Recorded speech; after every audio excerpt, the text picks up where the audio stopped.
2011 plus two കഴിഞ്ഞ് വളരെ യാദൃശ്ചികമായി BDSൽ എത്തപ്പെട്ട ഒരാളാണ് ഞാൻ. ആ കഥ നമുക്ക് പിന്നീട് ഒരിക്കൽ പറയാം. എന്നാൽ എന്നിലേക്ക് വന്നു വീണ ഈ പ്രൊഫഷനെ ഒരു ഘട്ടത്തിലെത്തിയ ശേഷം ഇഷ്ടപ്പെട്ടു തുടങ്ങിയ ഞാൻ പിന്നീട് മറ്റൊന്നിനെ പറ്റി ചിന്തിച്ചിട്ടില്ല, ഒരൊറ്റ തവണ ഒഴിച്ച്. അത് 2013 ഞാൻ സെക്കൻഡ് ഇയർ പഠിച്ചുകൊണ്ടിരിക്കുന്ന സമയത്ത് ഈ സിനിമ കണ്ടുകൊണ്ടിരിക്കുമ്പോഴായിരുന്നു. യെസ്, ലൈഫിൽ ആദ്യമായിട്ടൊരു മെഡിക്കൽ ഡോക്ടർ ആവണമെന്നും ഒരു കാർഡിയോതൊറാസിക് സർജൻ ആയിരുന്നെങ്കിൽ കൊള്ളാമായിരുന്നു എന്നും ഒക്കെ ഈ സിനിമ കണ്ടുകൊണ്ടിരിക്കുമ്പോൾ എനിക്ക് തോന്നിയിട്ടുണ്ട്. Because this movie was so influential. ചില സിനിമകൾ എന്ന് വെച്ചാൽ വളരെ ചുരുക്കം ചില സിനിമകൾ മാത്രം നമുക്കത് കണ്ടുകൊണ്ടിരിക്കുമ്പോൾ ഇതൊരു എന്റർടൈൻമെന്റിന് വേണ്ടി കാണുന്നതാണ്, ഇതൊരു പാരലൽ വേൾഡ് ആണ്, ഈ കാണുന്നതൊന്നും യാഥാർത്ഥ്യമല്ല എന്നുള്ള ചിന്തകളൊക്കെ വിട്ട് ഇവരൊക്കെ യഥാർത്ഥത്തിൽ ജീവിച്ചിരിക്കുന്ന ആളുകളാണ്, ആ കാണുന്നതൊക്കെ റിയൽ സംഭവങ്ങളാണെന്ന് തോന്നിപ്പിക്കും. എന്നെ അങ്ങനെ തോന്നിപ്പിച്ച ഒരു സിനിമയായിരുന്നു ഇത്. എന്ന് വെച്ചാൽ ഒരു റെഗുലർ നായകൻ, വില്ലൻ, നായിക എന്നീ ക്ലീശ സംഭവങ്ങൾക്കപ്പുറത്ത് ഒരു ഡോക്ടറുടെ ജീവിതമായിരുന്നു നമുക്ക് കാണിച്ചു തന്നിരുന്നത്. കെയർ ഫ്രീ ആയിരുന്ന, തോറ്റു പഠിച്ചിരുന്ന ഒരു മെഡിക്കൽ ഗ്രാജുവേറ്റ് അപ്പൻ കാശ് മുടക്കാൻ തയ്യാറാവാതിരുന്നത് കൊണ്ട് മാത്രം ഹൗസ് സർജൻസി കഴിഞ്ഞ് നിർബന്ധിത സേവനത്തിനായി ഒരു റിമോട്ട് ഏരിയയിൽ പ്രാക്ടീസിനെത്തുന്നതും അവിടുന്ന്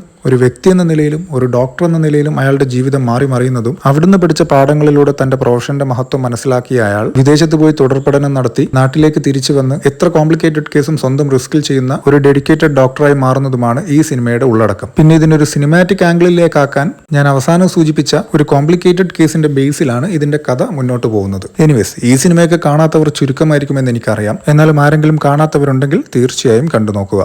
പിന്നെ ഈ വീഡിയോയുടെ കമന്റ് ബോക്സിൽ നമ്മുടെ സ്ഥിരം പരിപാടികളായ മൂവി സജഷൻസും മറ്റും ഒഴിവാക്കി നിങ്ങളൊക്കെ എന്താണ് പഠിച്ചത് അല്ലെങ്കിൽ പഠിച്ചുകൊണ്ടിരിക്കുന്നത്, അതിലേക്ക് എങ്ങനെയാണ് എത്തിപ്പെട്ടതെന്ന് കമന്റ് ചെയ്യുക. ഏതൊക്കെ ഫീൽഡിലുള്ള ആളുകളാണ് ഇവിടെ ഉള്ളതെന്ന് അറിയാൻ ഒരു ക്യൂരിയോസിറ്റി.